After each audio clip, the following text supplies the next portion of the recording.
बारिश का दिन था। आसमान पर गहरे बादल छाए हुए थे और फिजा में नमी सी बसी थी। मैं अपने ऑफिस से जल्दी ही निकल आई थी। कई दिनों से दिल में एक अजीब सा बोझ महसूस हो रहा था। न जाने क्यों पापा की याद बहुत ज्यादा सता रही थी। दोपहर को अचानक दिल बेचैन हुआ तो सोचा भाई के घर चली जाऊं। शायद पापा से कुछ बात हो जाए। भाई का घर मेरे ऑफिस के रास्ते में ही था, लेकिन दिल ने कई बार कदम रोकने की कोशिश की।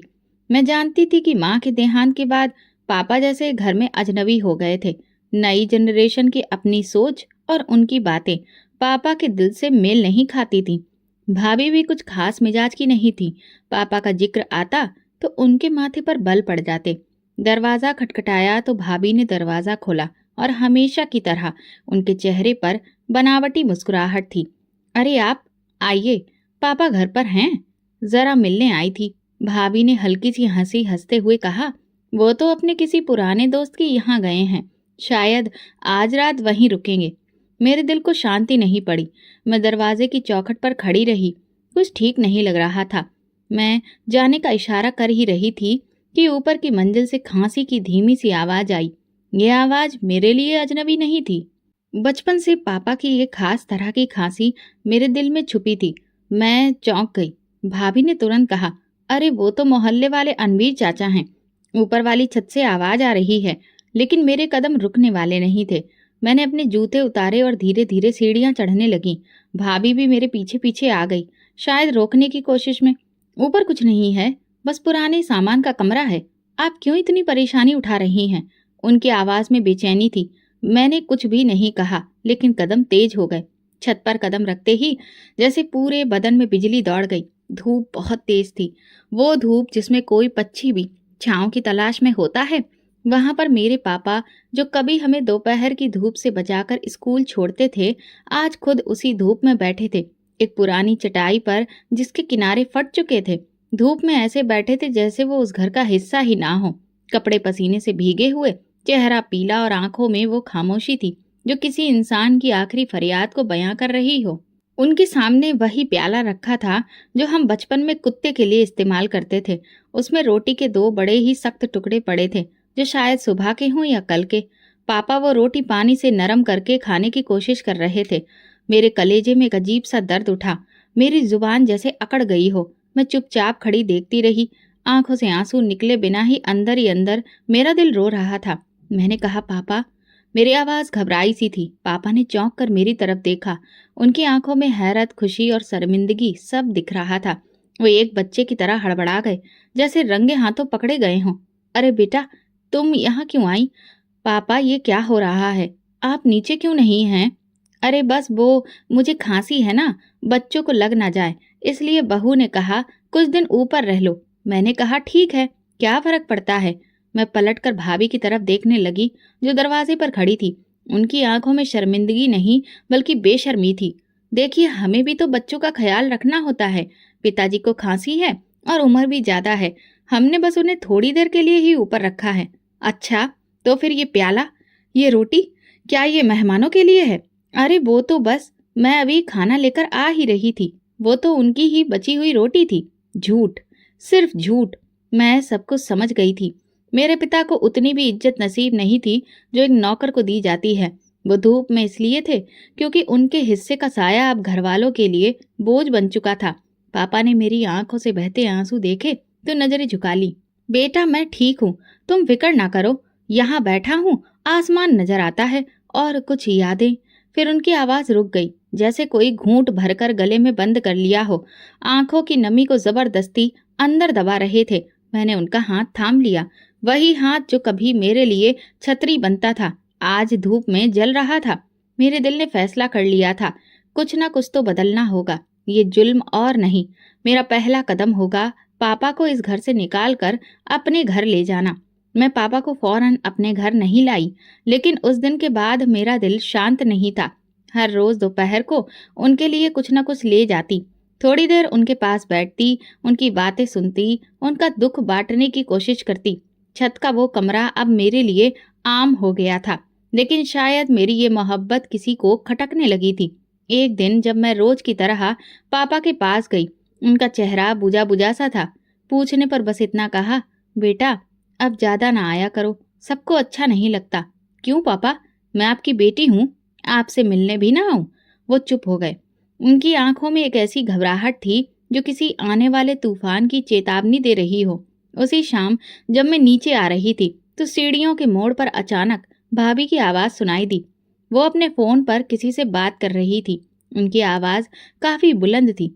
हाँ, मैंने कई बार देखा है, वो मुझे अजीब नजर से देखते हैं। उम्र हो गई है मगर नीयत पर शक है। अब बहाने बहाने से ऊपर बुलाते हैं, कभी अपनी मनवाते हैं तो कभी कुछ और। मेरे कदम वहीं रुक गए, मेरी आंखें खुली की खुली रह गईं। क्या ये मेरे पिता के लिए कह रही है? क्या वाकई ऐसा इल्जाम लगा रही है? मैं आगे बढ़कर उनके सामने आ गई। आप मेरे पापा पर इल्जाम लगा रही हैं?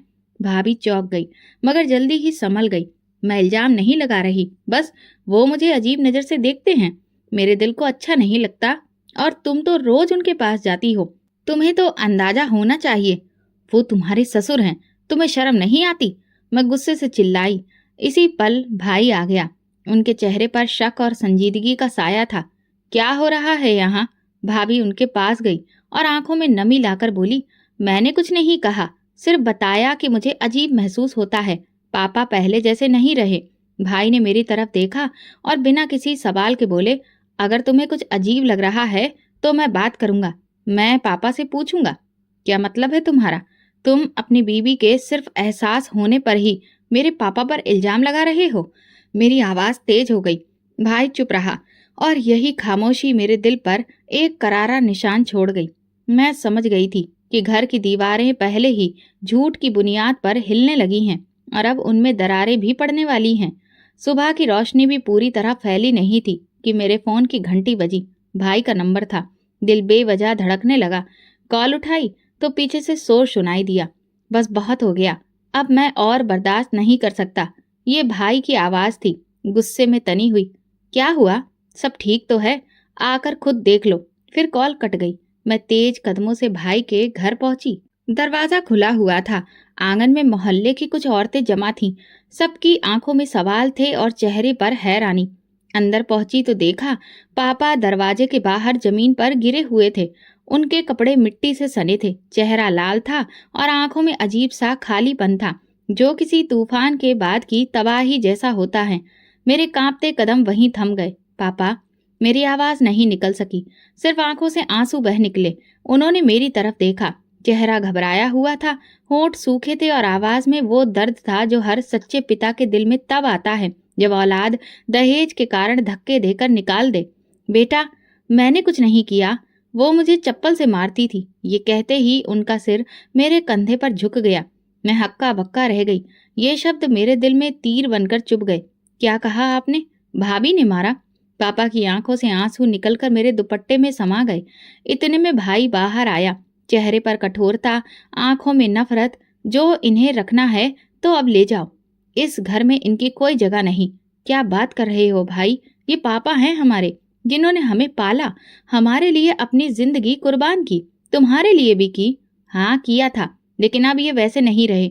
ये तुम्हें भी गलत नजर से देखते हैं और मेरी बीवी को भी। मैं अपनी इज्जत के साथ समझौता नहीं कर सकता। भाई जरा शर्म करो। अपनी पत्नी के चंद झूठे शब्दों पर अपने पिता पर इल्जाम लगा रहे हो और खुद को उनका बेटा कहते हो। भाई ने मेरी तरफ देखा और शायद पहली बार मेरी आंखों में वो नफरत देखी जो आज तक मैंने खुद पर ही सह ली थी। लेकिन अब बात मेरे पापा की इज्जत की थी। पापा के हाथ मेरे हाथों में कांप रहे थे। उन्होंने धीरे से कहा, मुझे तुम्हारे पास रहना है बेटा, मैं अब यहाँ नहीं रह सकता। मैंने पापा को सहारा दिया और लड़खड़ाते कदमों से उन्हें अपनी गाड़ी तक लाकर बैठाया। मोहल्ले की औरतें खामोश होकर तमाशा ही बनी रहीं। किसी ने कुछ नहीं कहा। शायद सबको सच का एहसास था, मगर सच बोलने की हिम्मत किसी में नहीं थी। रास्ते में पापा चुप थे। मैंने उनका हाथ थामा तो वो बोले, बेटी, उस घर में मैंने सिर्फ दुआएं की, मगर मुझे बद्दुआ मिल गई। मैंने सोचा भी नहीं था कि मेरा बुढ़ापा इस तरह से बेइज्जती में गुजरेगा। मेरी आंखों से बहते आंसुओं ने कसम खा ली, अब उन्हें कभी कोई आंच नहीं आने दूंगी। पापा मेरे साथ आ चुके थे, लेकिन उनकी आंखों में वो चमक कहीं खो गई थी जो मुझे अपनेपन का एहसास दिलाती थी। दिन का ज्यादातर हिस्सा खामोशी में गुजरता। मैं बोलती, वो सुनते, कभी कभी मुस्कुरा देते, मगर वो मुस्कान भी अधूरी सी लगती। मैं हर वक्त उनके आसपास रहती थी, उनके लिए नरम बिस्तर लगाया, उनकी पसंद का खाना बनाती, मगर वो बस शांत रहते और फिर ठंडी सांस भरकर शून्य में देखने लगते। बेटा, एक दिन उन्होंने धीरे से आवाज दी, हाँ पापा, अगर मैं ना रहूं तो मेरे कमरे की दराज में एक नीले रंग का लिफाफा है, वो तुम रख लेना। पापा, ये कैसी बातें कर रहे हैं? आप मेरे साथ हैं, हमेशा रहेंगे। वो मुस्कुराए, हमेशा कोई नहीं रहता, बस दुआएं बाकी रह जाती हैं। मेरा दिल कांप गया। मैंने उनके हाथों को पकड़ा और रो पड़ी। कुछ दिन ऐसे ही गुजरे। एक दिन अचानक पापा की तबीयत बिगड़ गई। सांस फूलने लगी, हाथ कांपने लगे और चेहरा पसीने से भीग गया। मैं तुरंत अस्पताल ले गई। डॉक्टर ने ऑक्सीजन लगाया और कुछ टेस्ट किए। इनका दिल बहुत कमजोर हो चुका है, वक्त अब साथ नहीं दे रहा। मैंने उनके हाथ थामे थे। वो मुस्कुराए, बेटी, बस एक और गुजारिश है, मेरी अर्थी पर किसी को रोने ना देना, जो जिंदगी में मेरे दुख का सबब बना हो। उनकी आंखें बंद हो गईं और दिल की धड़कन हमेशा के लिए थम गई। मेरे लिए दुनिया थम गई थी। मैं अनाथ हो चुकी थी, लेकिन इस बार का दुख कुछ और था। मैंने उनके दिल की आखिरी धड़कन को अपने हाथों में बंद होते देखा। पिताजी की अर्थी सादगी से उठाई गई। भाई को जानकारी दी, मगर वो आया नहीं। भाभी ने तो फोन तक नहीं किया। बस कुछ पुरानी मोहल्ले की औरतें और मेरी 2 सहेलियां थीं, जो मेरे आंसू पोंछने आ गईं। 3 दिन बाद मुझे पापा की कही बात याद आई। मैंने नीला लिफाफा निकाला। वो एक वसीयत थी। साफ शब्दों में लिखा था, मैं रमेश चंद्र शर्मा अपने पूरे होशो हवास में अपनी सारी संपत्ति व जायदाद अपनी बेटी के नाम पर करता हूँ, जो मेरे दुख दर्द में मेरे साथ खड़ी रही जब बेटा अजनबी हो गया। नीचे उनके हस्ताक्षर थे। गवाह के तौर पर पुराने मोहल्ले के 2 बुजुर्गों के नाम थे। मुझे कभी भी दौलत की चाह नहीं थी, ना मैंने पापा से कुछ मांगा। लेकिन ये वसीयत सिर्फ जायदाद का कागज नहीं था, ये मेरे पिता का भरोसा, उनका प्यार और मेरी वफादारी का इनाम था। मैंने वो नीला लिफाफा सीने से लगा लिया और आंसुओं को कागज पर गिरने दिया। ये पल मेरी जिंदगी का सबसे बड़ा इम्तिहान था।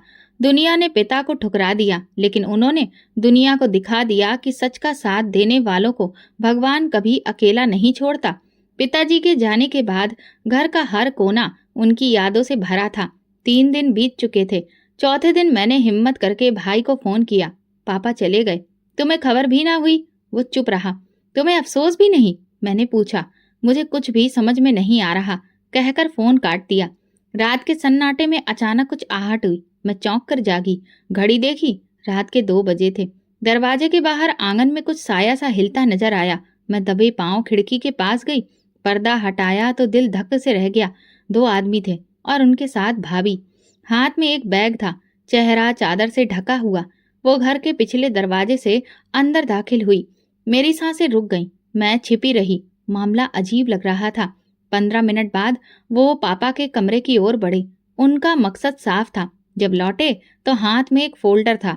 अगली सुबह मैंने रामलाल चाचा से बात की, जो कि शमशान घाट के मैनेजर भी हैं। उन्होंने जो बताया वो खौफनाक था। बेटी, जब तुम अपने पिता को अंतिम विदाई देकर गईं, उसी शाम 2 लोग आए। कहने लगे, हम भी इनके रिश्तेदार हैं। जब मैं थोड़ी देर के लिए दूसरी तरफ गया और लौटा तो देखा कि वो तुम्हारे पापा की लाश से अंगूठा काट रहे थे। तब तक शरीर पूरा जला नहीं था। मैं उन्हें पकड़ न सका, वे भाग गए। अब मुझे सब समझ आ गया। वो फोल्डर, वो चोरी, सब जाली दस्तावेजों के लिए था। भाभी ने पापा के साथ भयानक कृत्य किया था। मैंने अपनी वकील सहेली से रजिस्ट्री ऑफिस से जानकारी निकलवाई। शाम तक पता चल गया, पापा की संपत्ति अब उनके पोते पोतियों के नाम पर कर दी गई थी। अंगूठे के निशान असली लग रहे थे। मेरी आंखों के सामने अंधेरा छा गया। ये वही भाई था जो मेरी गुड़िया के लिए पूरा बाजार छान आता था, और अब वही अपनी पत्नी के हाथों की कठपुतली बनकर अपने पिता के साथ ऐसा भयानक काम कर बैठा था। मैंने वो नीला लिफाफा निकाला। असली वसीयत तो मेरे पास थी। अब वक्त था इंसाफ की जंग अदालत में लड़ने का। पिताजी के गुजरने के कुछ और दिन बीत गए। फिर भाई का फोन आया, हमें बात करनी है, तुम आ सकती हो। मैं अच्छे से जानती थी कि बात किस बारे में होगी। मेरी उंगलियां उस नीले लिफाफे की तरफ बढ़ीं जो पापा ने अपनी मौत से पहले मुझे दिया था, मगर दिल कह रहा था कि अभी नहीं, अभी सब्र करो। जब मैं भाई के घर पहुंची तो भाभी ड्राइंग रूम में पहले से ही बैठी थी। चेहरे पर पहले के मुकाबले आज कुछ ज्यादा ही नमी और आंखों में अजीब सी चमक थी, जैसे कि कामयाबी का नशा चढ़ा हो। भाई ने कुछ फॉर्मेलिटीज करने के बाद सीधा बात शुरू की। हमें रजिस्ट्री के कागजात अपडेट करवाने हैं। पापा ने अपनी जिंदगी में ही वसीयत लिखी थी, जिसके मुताबिक उनकी सारी जायदाद पोते पोतियों के नाम पर है। मेरे लबों पर एक शब्द बना। दिल चाहा कि मैं वो असली वसीयत निकाल कर उनके मुंह पर मार दूं और चिल्लाकर कहूं कि तुम लोग झूठे हो और हद से ज्यादा मक्कार गिरे हुए। मगर मेरी जुबान गूंगी हो गई थी। भाई ने कुछ पल मेरी खामोशी को देखा, फिर कहा, हम चाहते हैं कि सब सुकून से हो, कोई झगड़ा ना हो। आखिर तुम अकेली हो तो पापा ने कुछ दिया होगा दिल से। मैंने उनकी बात पर बस नजरें झुका ली। भाभी ने धीमे अंदाज में ताने का खंजर घोंपा। पापा भी जानते थे कि बेटे ही वंश बढ़ाते हैं, इसीलिए उन्होंने बच्चों को हक दिया। मेरे दिल में दर्द की एक लहर उठी, मगर मैं फिर भी चुप रही। पापा के आखिरी पल याद आए, उनकी बातों में छुपी वो बेबसी और वो बात, बेटी मेरे जाने के बाद ये लिफाफा संभालना।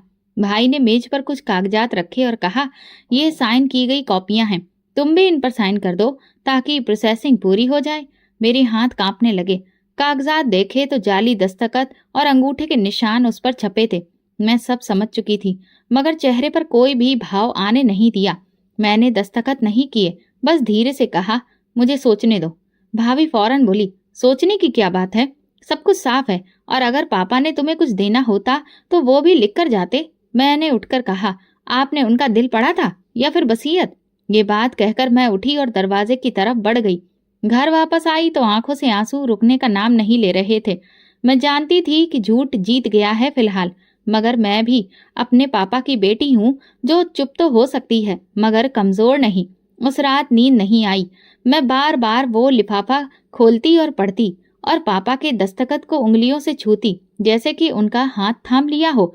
अब पापा का इंसाफ सिर्फ वसीयत से नहीं, मेरे अंजाम से होगा। 40 दिन बीत चुके थे।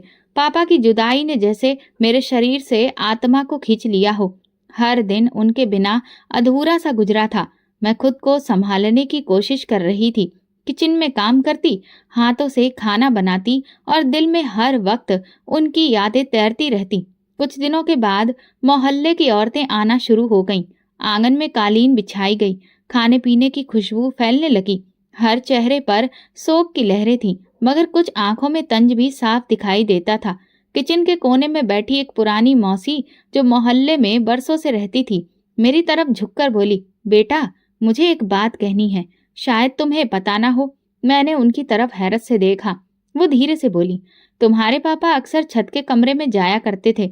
हम औरतें ऊपर कपड़े डालने जाती तो देखा कि वो कुछ लिख रहे होते या कभी कोई चीज छुपा रहे होते। मेरी सांसें रुक गईं। क्या चीज? आपने देखी है? क्या था? नहीं बेटा, हमने कभी पूछने की हिम्मत नहीं की, मगर एक दिन वो मेरे पति से कह रहे थे कि जो असली खजाना है वो ना कागज है ना पैसा, वो वहां पर छुपा है, वहां जहां धूप में भी कोई उसे छू ना सके। मेरे दिल में अजीब सी लहर दौड़ गई। क्या वाकई पापा ने कुछ छुपाया था छत के कमरे में? मैंने दिल में सोचा, शायद वो कुछ यादें हो या फिर पापा की लिखी हुई डायरी। ये मुमकिन है, वो असली खजाना या कुछ और। भाभी जो करीब बैठी थी, मौसी की बातें सुन चुकी थी। उनके चेहरे पर फौरन बेचैनी और घबराहट छा गई। वो फौरन रोटियां लेकर अंदर चली गई। सब इंतजाम खत्म होते ही मैं सीधा कमरे में गई और पुराना संदूक निकाला, जिसमें पापा की पुरानी चीजें थीं। एक पुरानी चाबी भी मिली, जिस पर लिखा था, ऊपर का कमरा राजदार है।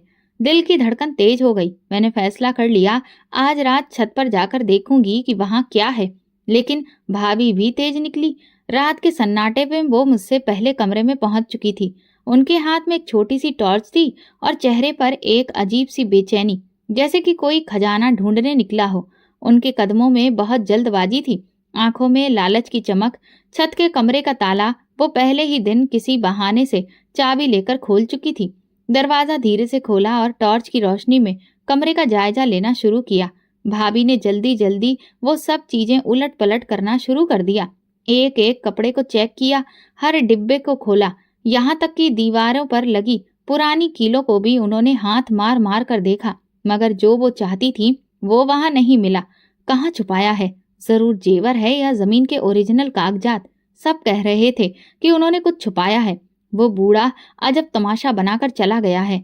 वक्त जैसे ठहर गया हो। भाभी के माथे पर पसीना आ गया, मगर हार मानना उनकी फितरत में नहीं था।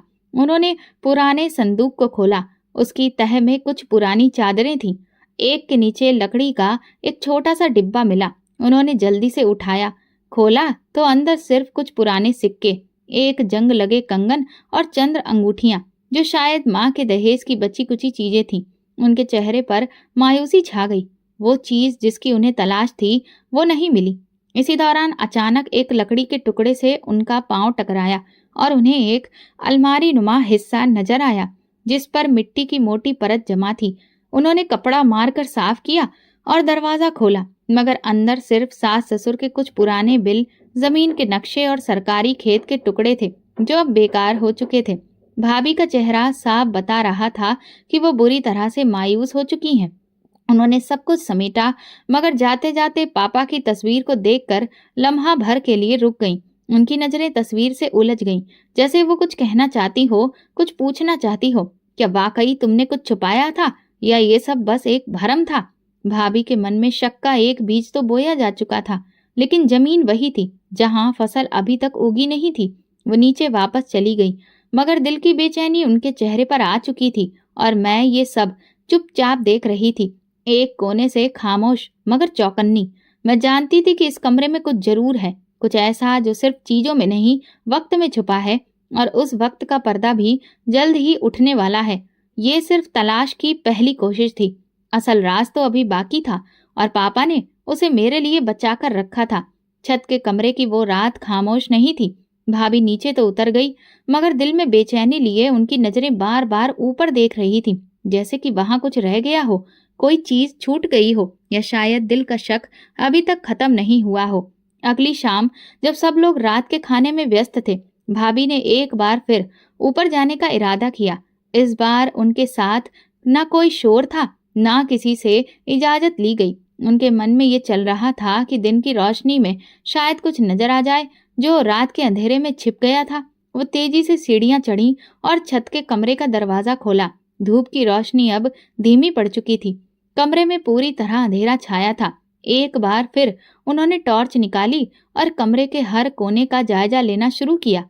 इस बार उनकी नजर उस पुराने बूरे के नमक पर पड़ी, जो एक कोने में रखा था। उन्होंने उसे उठाने के लिए जैसे ही हाथ बढ़ाया, जमीन में हल्की सी सरसराहट हुई। ये एक हल्की सी आवाज नहीं, बल्कि पूरी फिजा में हिस्स की सनसनी फैला देने वाली सरसराहट थी। उनका दिल धड़कने लगा, कदम पीछे हटने लगे, लेकिन तब तक बहुत देर हो चुकी थी। कमरे के कोने से एक लंबा काले रंग का सांप निकल आया था। धीरे धीरे उसकी हरकतें अब भाभी की तरफ हो रही थी, और टॉर्च की रोशनी में उसकी आंखों की चमक साफ दिखाई दे रही थी। भाभी ने चीखने की कोशिश की, लेकिन आवाज गले में फंस गई। वो पीछे हटी, कदम लड़खड़ाए, और गिरने से पहले ही सांप उनके पांव पर हमला कर चुका था। एक तीखी चुभन हुई, जलता हुआ दर्द और एक कांपती हुई सी चीख उनके मुंह से निकली। सांप ने उनके पांव पर डस लिया था। वो जमीन पर गिर गई, हाथों से फर्श को रगड़ रही थी और चीखने की कोशिश कर रही थी, लेकिन जुबान जैसे कि बंद हो चुकी थी। शरीर सुन्न होने लगा था और आंखों के सामने अंधेरा छा रहा था। नीचे मौजूद लोगों को उनकी चीख सुनाई दी तो सब घबराकर दौड़ पड़े। भाई, मैं और मोहल्ले की औरतें फौरन ऊपर पहुंचे। मंजर देखकर सबके चेहरे सफेद हो गए। भाभी जमीन पर तड़प रही थी, चेहरा सफेद और सांस उखड़ी हुई। भाई ने एम्बुलेंस के लिए कॉल की। सिर्फ 10 मिनट में हम अस्पताल पहुंच चुके थे, मगर डॉक्टर का चेहरा बता रहा था कि जहर शरीर में काफी फैल चुका है। हम पूरी कोशिश कर रहे हैं, डॉक्टर ने कहा, लेकिन जहर काफी खतरनाक था। भाई की आंखों में खौफ छा चुका था। भाभी का हाथ उनके हाथ में था, और पहली बार मैंने उनके चेहरे पर सच में परेशानी देखी। वही भाई जो कभी अपने बाप को घर से झुकाने में, निकालने में एक पल भी नहीं लगाया था, आज अपनी पत्नी को तड़पते देखकर टूट रहा था। रात भर हम अस्पताल में रहे। भाभी की हालत बिगड़ती गई। कभी उनकी आंखें बंद होती तो कभी वो पागलों की तरह बड़बड़ाती। कमरा, छत, खजाना मुझे मिलेगा, सब कुछ मेरा है। मैं खामोशी से उनकी बातें सुन रही थी। अब तो ये बात साफ हो चुकी थी कि लालच इंसान को कहां से कहां ले जा सकता है। भाभी की हालत अब बहुत ज्यादा नाजुक थी। डॉक्टर ने कहा, अगर जहर ने और अधिक हिस्सों पर असर किया तो ये जानलेवा हो सकता है। मेरे कदम जैसे जमीन में गड़ गए। आंखों के सामने वो पल घूमने लगे जब पापा को इसी औरत ने चप्पल से मारा था, और आज वही औरत जमीन पर बेबस पड़ी पल पल की भीख मांग रही थी। कहा जाता है ना, बद्दुआएं सीधी ऊपर जाती हैं और खाली नहीं लौटती। अब ये हकीकत मेरे सामने जिंदा मिसाल बन चुकी थी। भाभी बिस्तर पर चुपचाप पड़ी थी, चेहरे का रंग सफेद, आंखें खुली मगर बेजान। उनकी एक आंख के कोने से आंसू बह रहा था और दायां हिस्सा बिल्कुल सुन्न था। दायां बाजू, टांग और चेहरे का दायां हिस्सा भी जैसे बेकार हो चुका था। डॉक्टर ने हमें एक तरफ ले जाकर कहा, जहर का असर शरीर के कई हिस्सों पर पड़ा है। आपकी भाभी को पक्षाघात हो चुका है और बदकिस्मती से उनका दायां हिस्सा पूरी तरह से पैरालाइज हो चुका है। बाएं तरफ का चेहरा भी प्रभावित हुआ है। मेरा भाई ये सब सुनकर कुर्सी पर जैसे गिर सा गया। क्या ये कभी ठीक हो सकती है?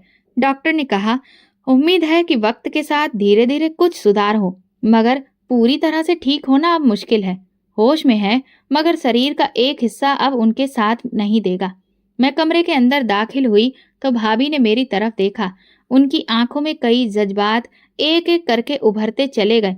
पछतावा, शर्मिंदगी, दर्द और शायद वो शब्द जो अब जुबान से बाहर नहीं निकल सकते थे। आपकी तबीयत कैसी है? मैंने नरमी से पूछा, मगर जवाब में सिर्फ खामोशी मिली। वो बोलना चाहती थी, कुछ कहना चाहती थी, मगर चेहरा अब हरकत करने के काबिल नहीं बचा था। सिर्फ आंखों से आंसू बहते रहे। मैं उनके पास बैठकर उनका हाथ थामे रही। वही हाथ जो कभी मेरे बाप पर उठा था, आज वही हाथ बेजान पड़ा था। कमरे में पूरी तरह खामोशी छाई थी। भाई एक कोने में खड़ा था, नजरें झुकाए और शायद अंदर ही अंदर टूट रहा था। वक्त का पहिया घूम चुका था और इंसाफ की सीढ़ियां चढ़ी जा चुकी थी, मगर दिल कहता था कि ये कहानी अभी खत्म नहीं हुई है। ये तो सिर्फ इंसाफ होने का पहला आगाज था। भाभी की बीमारी के बाद घर का माहौल तेजी से बदलने लगा। भाई जो कभी उनके लिए आसमान से तारे तोड़ने को तैयार थे, अब बस फॉर्मेलिटी के लिए अस्पताल आते थे, हालचाल पूछते और चले जाते। कुछ हफ्तों बाद भाभी को वापस घर के लिए डिस्चार्ज कर दिया गया, लेकिन वही छत का कमरा जहां कभी मेरे पापा को धूप में बिठाया गया था, अब भाभी के लिए खोल दिया गया। उनका बिस्तर एक पुराने पंखे के नीचे लगा दिया गया। वही पुराना प्याला जो पापा के वक्त इस्तेमाल होता था, अब उनके सामने रखा गया। सारा दिन वो छत पर खामोशी से लेटी रहती और शाम को नौकरानी जाकर खाने का एक निवाला उनके मुंह में डालती। उनके लबों पर अब कोई आवाज नहीं थी, सिर्फ आंखों में नमी बची थी। कुछ दिन के बाद एक और खबर ने दिल को झकझोर दिया। भाई ने दूसरी शादी कर ली। नई दुल्हन बहुत ही खूबसूरत, जवान और नाजुक सी थी। जो बच्चे पहले भाभी की गोद में खेला करते थे, अब अपनी नई माँ के रंग में रंगने लगे थे। बड़ी बेटी ने तो अपनी माँ से बात करना भी छोड़ दिया था और बेटा अब नाराज सा रहने लगा था, अपनी माँ से दूर। नई माँ ने जल्दी ही घर पर अपनी पकड़ मजबूत कर ली और बच्चों को भी भाभी से दूर कर दिया। अक्सर सुना जाता है, माँ बीमार है, उनसे बदबू आती है, हमें उनके कमरे में नहीं जाना। वही बच्चे जिनके लिए कभी भाभी ने दुनिया से लड़ाई की थी और अपने ससुर के साथ ऐसा सुलूक किया था, आज उनकी ही बीमारी से शर्मिंदा होकर मुंह छुपाते फिर रहे थे। एक दिन मैं उनके पास गई, उनके बिस्तर के पास बैठकर हाथ थामा तो उन्होंने बहुत ही मुश्किल से आंखें खोली।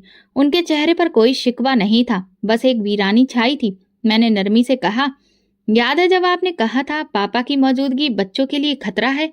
आज आपको उन बच्चों से खतरा नहीं लगता? वो बोल नहीं सकी, सिर्फ आंखों के कोने से आंसू बह निकले। अब भाई की नई बीवी घर की मालकिन बन चुकी थी और भाभी अब सिर्फ एक साया थी, एक बोझ, एक ऐसा वजूद जिसे सब भुला देना चाहते थे। मगर मैं नहीं भूली थी। मैं हर पल पापा की तस्वीर अपने दिल में सजा कर रखती और हर रोज छत की तरफ देखकर महसूस करती थी, ये जो वक्त था, ये वो पल था जहां वक्त ने इंसाफ का दामन थामा है और अभी बहुत कुछ बाकी है।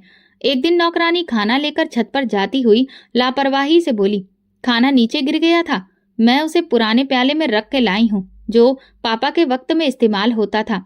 मैं चौंक गई। वही प्याला, वही जिसमें मेरे पिता को खाना दिया जाता था, जो कुत्ते के लिए रखा जाता था। आज वही प्याला एक बार फिर इस्तेमाल हो रहा था और इस बार उसे देखकर सिहरने वाली आवाज मेरे पापा की नहीं, मेरी भाभी की थी। जैसे ही नौकरानी ने वो प्याला उनके सामने रखा, भाभी की आंखों में दहशत उतर आई। उनका पूरा शरीर थरथराने लगा। होठों से मुश्किल से एक चीख निकली, और वो चीख ऐसी थी जैसे कोई बहुत पुरानी कैद में बंद फिजा फिर से बाहर निकलकर जिंदा हो गई हो। नहीं, ये प्याला, ये मत रखो मेरे सामने। उनके शब्द अभी भी पूरी तरह स्पष्ट नहीं थे, टूटे फूटे थे, मगर वो आवाज, वो कपकपी, वो चीजें सब कुछ बोल रही थी। उनकी चीख सुनकर नई बीवी भागती हुई ऊपर आई। बच्चों ने कानों में उंगलियां डाल ली। भाई ने एक लम्हा सोचा, फिर आसमान की तरफ देखकर धीरे से कहा, यहीं पर यह प्याला कभी पापा के सामने रखा था। नई बीवी ने भी कहा, वो तो मर्द से बर्दाश्त कर लेते थे, ये तो औरत है, इसे इतनी तकलीफ क्यों हो रही है। मैं चुप थी, मगर मेरे अंदर वही गूंज रही थी, वही गूंज जो पापा की खामोशी में थी, वही चीख जो वो दबाकर सह गए थे। आज वही चीख भाभी की आवाज बन गई थी। मैं छत पर पहुंची, उनके करीब जाकर बैठ गई। उन्होंने मेरी तरफ देखा। आंखों में दर्द की लहर थी, जो शायद माफी मांगना चाहती थी, या शायद इंसाफ। यही प्याला था ना जिस पर आप हंसती थी। उनकी आंखों से 2 आंसू बहकर तकिए में समा गए। मैंने वो प्याला उठाकर दूर फेंक दिया और एक नई प्लेट में खाना रखकर उनके सामने रखा। मुझे अपने पिता की बेइज्जती बर्दाश्त नहीं थी, और ना ही किसी और की। लेकिन ये वक्त का इंसाफ है जो हर किसी के सामने आता है। प्याले सिर्फ चेहरे बदलते रहते हैं। वो मुझे देखती रही। शायद दिल में कुछ टूटा या कुछ जुड़ा, मगर अब वक्त सिर्फ खामोशी में बोल रहा था, और वो खामोशी अभी तक छत की दीवारों में गूंज रही थी।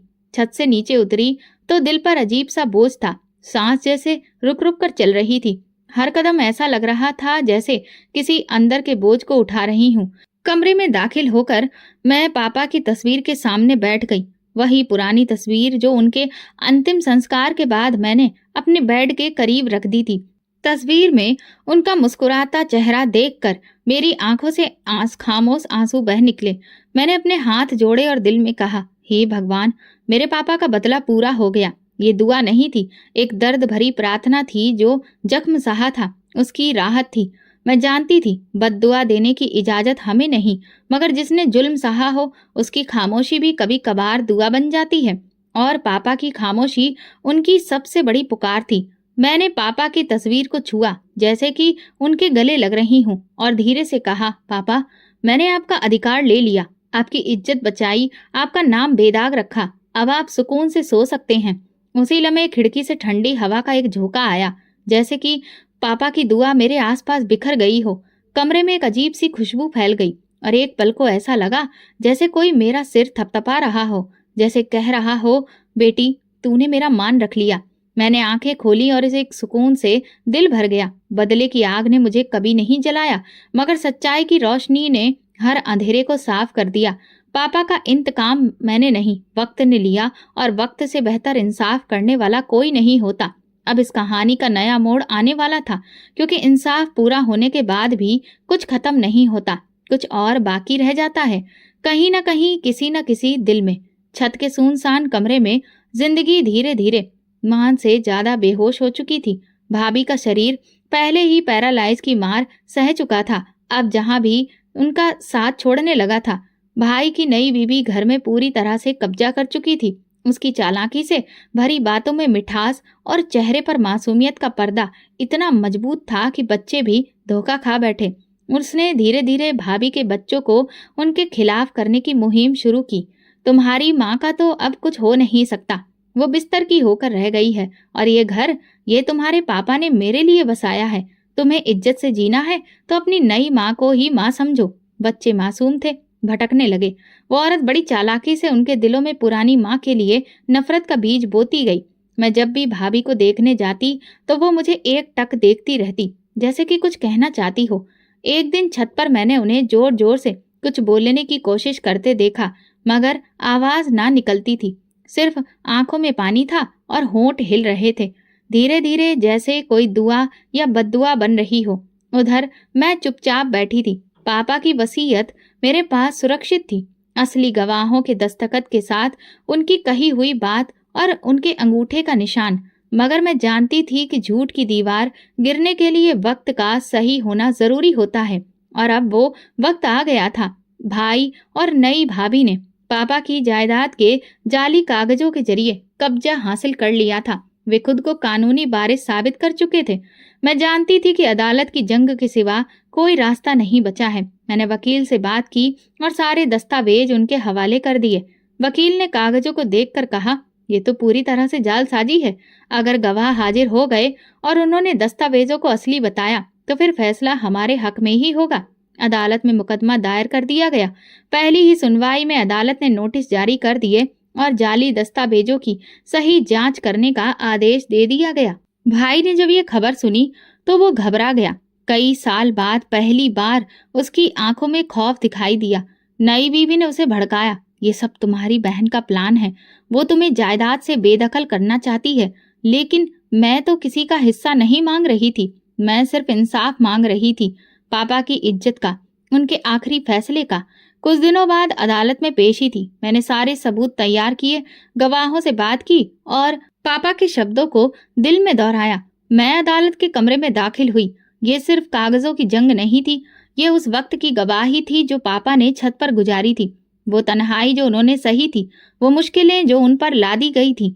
अदालत में पहली सुनवाई के दौरान जज ने भाई के वकील से सवाल किया, अगर मरने वाले ने पोते पोतियों के नाम पर वसीयत की थी तो वे दस्तावेज अस्पताल ले जाने से पहले क्यों तैयार किए गए और आखिरी समय पर अंगूठे के निशान क्यों लिए गए? ये सवाल सच के दरवाजे खोलने के लिए काफी था।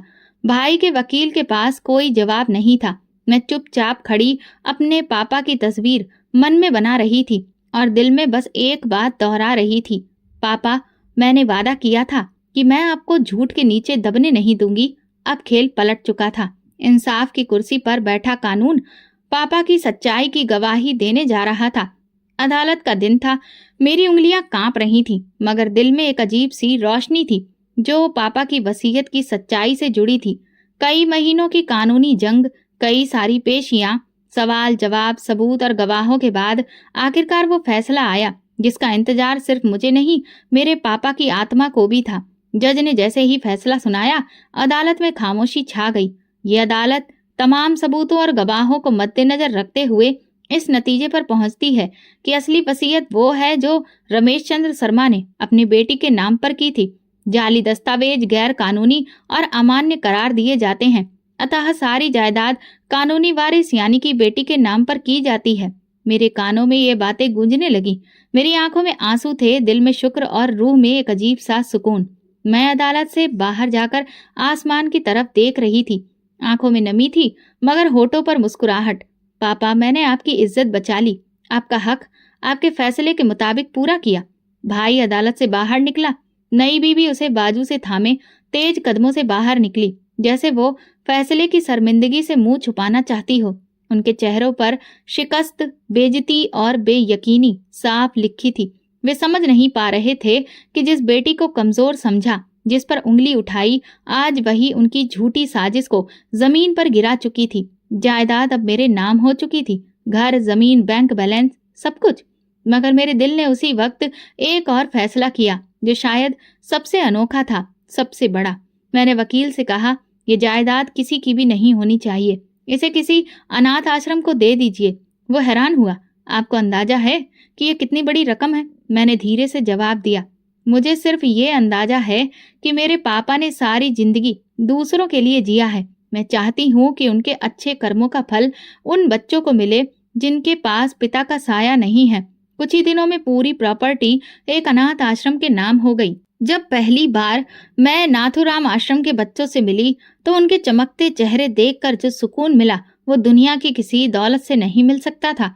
मैंने पापा की एक तस्वीर वहां दीवार पर लगाई और नीचे लिखा, ये घर उन बच्चों के लिए है जिनके पिता नहीं मगर दुआएं देने वाली माँ और बहनें हैं।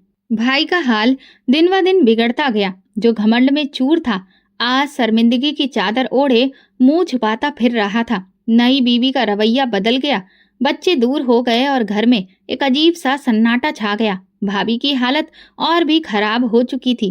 पैरालाइसिस के बाद उनकी जुबान पूरी तरह से बंद हो गई थी। कोई शब्द नहीं निकलता था, बस आंखें सब कह जाती थी। मैं एक दिन उनके पास गई। वो थकी हुई, मुरझाई सी चुपचाप पड़ी थी। मैंने उनके हाथ पर अपना हाथ रखा, जो बेजान सा महसूस हुआ। उन्होंने मेरी तरफ देखा और आंखों से आंसू बहने लगे। ना अब वो माफी मांग सकती थी, न सफाई दे सकती थी, मगर उनकी आंखों में दुख और पश्चाताप साफ दिखता था। मैंने धीरे से कहा, मैंने आपसे बदला नहीं लिया, मैंने बस इंसाफ किया है। वो लगातार मुझे देखती रही। शायद वो पल, वो बात उनके दिल में कुछ ठंडक दे गया, या शायद तकलीफ और गहरा कर गया। मैं उठी, आसमान की तरफ देखा और सोचा, ये वक्त का इंसाफ था जो पूरा हो चुका है। सुबह की ठंडी हवा में कुछ खास सुकून था, जैसे कि कुदरत ने भी कुछ कर दिखाया हो, जिसे शब्दों में बयां नहीं किया जा सकता, मगर दिल में उतर रहा था। मैं सफेद दुपट्टा ओढ़े, सिर झुकाए उस जगह की ओर बढ़ रही थी जहां मैंने अपने पापा की अस्थियां विसर्जित की थी और जहां उनके साथ आखिरी लम्हे बिताए थे। मुझे वो पल याद आने लगा जब उनका ठंडा हाथ मेरी उंगलियों को छू रहा था, और आज मैं उसी जगह खड़ी थी। मैंने सिर झुकाकर हाथ जोड़े। मेरी आवाज भीगी हुई थी, पापा, आपकी बेटी ने इंसाफ दिलाया। आपका हक, आपकी इज्जत, आपका नाम सब वापस ले आई। मेरी आंखों से आंसू टपक कर उस मिट्टी में समा गए। मुझे यकीन है आप मुझे देख रहे होंगे और मुस्कुरा रहे होंगे। आपने कहा था बेटियों पर भरोसा करो, और मैंने वही भरोसा निभाया है। मैं वहीं बैठ गई और उन पलों को याद करने लगी जब आप मेरे लिए दीवार बनकर खड़े होते थे, जब मैं डर कर आपके पीछे छुप जाती थी और आप कहते थे, बेटी जब तक मैं हूं तुम्हें कुछ नहीं होगा। आज मैंने वही वादा वापस किया। जब तक मैं हूं आपकी इज्जत पर आंच नहीं आने दूंगी। सूरज की किरणें अब नरम हो चुकी थी, जैसे वो भी उस बेटी को सलाम कर रही हो जिसने अपने पापा के नाम को इंसाफ दिलाया था। दिन बीते, महीने बीते, साल बीते, और जिंदगी धीरे धीरे अपने रास्ते पर आ गई। मगर वो सब कुछ जो उस वक्त गुजरा था मेरी आत्मा का हिस्सा बन चुका था। भाई अकेला हो गया था, नई बीवी छोड़ गई और बच्चे नफरत में पले। भाभी अब भी जिंदा थी, मगर एक बेजान शरीर की तरह। कभी कभी लगता वो अपनी आंखों से मुझसे माफी मांग रही है, मगर अब बहुत देर हो चुकी थी। मैंने वो पुराना घर बेचकर अनाथ आश्रम में कुछ और कमरे बनवा दिए। वहां पढ़ने वाले बच्चों के चेहरे पर जो मुस्कान आती थी वही मेरी जिंदगी का सुकून बन गई थी।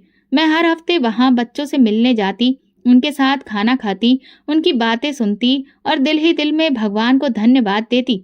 तूने मुझे सच का रास्ता दिखाया, सब्र दिया और वो हिम्मत दी जो जुल्म के खिलाफ खड़े होने के लिए काफी थी। और फिर एक दिन जब मेरी किताब पूरी हुई, मैंने उसका नाम रखा छत का आसमान। ये मेरी कहानी थी, मेरे पिता की, मेरे सब्र की, मेरे आंसुओं, दुआओं और उस इंसाफ की जो वक्त ने अपने हाथों से लिखा। किताब के आखिरी पन्ने पर एक कोटेशन दर्ज किया, ये सच है जिसे हम भूल जाते हैं मगर वक्त नहीं भूलता। वो सब कुछ सुरक्षित रखता है और एक दिन सूद समेत लौटा देता है। तो दोस्तों, अगर आपको हमारी कहानी पसंद आई हो तो प्लीज कमेंट करके जरूर बताइएगा, और इस वीडियो को ज्यादा से ज्यादा लाइक और ज्यादा से ज्यादा शेयर करिए। अगर आप चैनल पर नए हैं तो सब्सक्राइब जरूर करें और नोटिफिकेशन बेल दबाएं ताकि अगली अपडेट सबसे पहले आपको मिले। धन्यवाद।